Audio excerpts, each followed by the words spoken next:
নমস্কাৰ আপুনি চাবলৈ আৰম্ভ কৰিছে ইনসাইট ইণ্ডিয়া আৰু ষ্টুডিঅত মই সাজিদ এই মুহূৰ্তত এটা গুৰুত্বপূৰ্ণ খবৰ লৈ অহাৰ চেষ্টা কৰিছো মৰিগাঁৱৰ লাহৰিঘাটৰ বৰালিমাৰীৰ পৰা এগৰাকী যুৱক বিগত 18 দিন ধৰি নিৰুদ্দেশ হৈ আছে আৰু যুৱকগৰাকীৰ নিৰুদ্দেশক লৈ উদ্বিগ্ন হৈ পৰিছে পৰিয়ালৰ লগতে পিতৃ উল্লেখ্য যে যুৱকগৰাকী এগৰাকী মানসিক বিকাৰগ্ৰস্ত লোক এই মুহূৰ্তত খবৰটো লৈ অহাৰ চেষ্টা কৰিছো এটা নিৰুদ্দেশৰ খবৰ লৈ অহাৰ চেষ্টা কৰিছো এই মুহূৰ্তত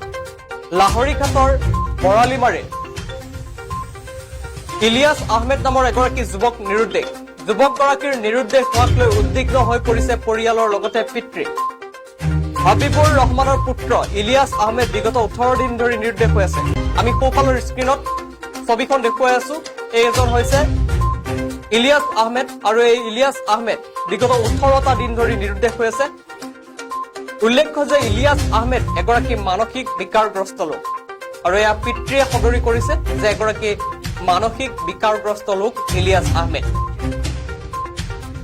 পিতৃয়ে জনোৱা মতে গুৱাহাটীলৈ কাম কৰিব গৈছিল যুৱকজন কাম কৰিবলৈ গৈ বিগত 18টা দিন ধৰি কোনো সংসুত্ৰ লাভ কৰা নাই পৰিয়ালৰ লোকে আৰু কোনো লোকে যদি সম্ভেদ লাভ কৰে তেন্তে পিতৃৰ ফোন নম্বৰ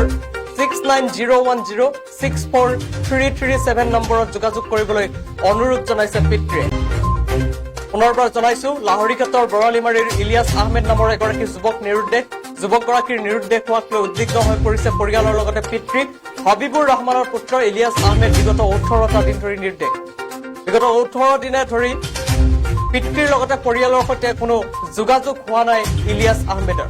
ইলিয়াছ আহমেদ এগৰাকী মানসিক বিকাৰগ্ৰস্ত লোক আৰু এই কথা সদৰি কৰিছে ইলিয়াছ আহমেদৰ পিতৃ হাবিবুৰ ৰহমানে আৰু পিতৃয়ে জনোৱা মতে গুৱাহাটীলৈ কাম কৰিব গৈছিল যুৱকজন কাম কৰিবলৈ গৈ বিগত 18 দিন ধৰি নিৰুদ্দেশ হৈ আছে যুৱকজন আৰু কোনো লোকে যদি সম্ভেদ লাভ কৰে আমি স্ক্ৰীনত যিহেতু ফটোখন দেখুৱাইছো এয়া হৈছে সোঁফালৰ স্ক্ৰীনত ইলিয়াছ আহমেদ আৰু এই ইলিয়াছ আহমেদক যদি আপুনি কৰবাত দেখে তেন্তে 690106433337 নম্বৰত যোগাযোগ কৰিবলৈ আহ্বান জনাইছে পিতৃয়ে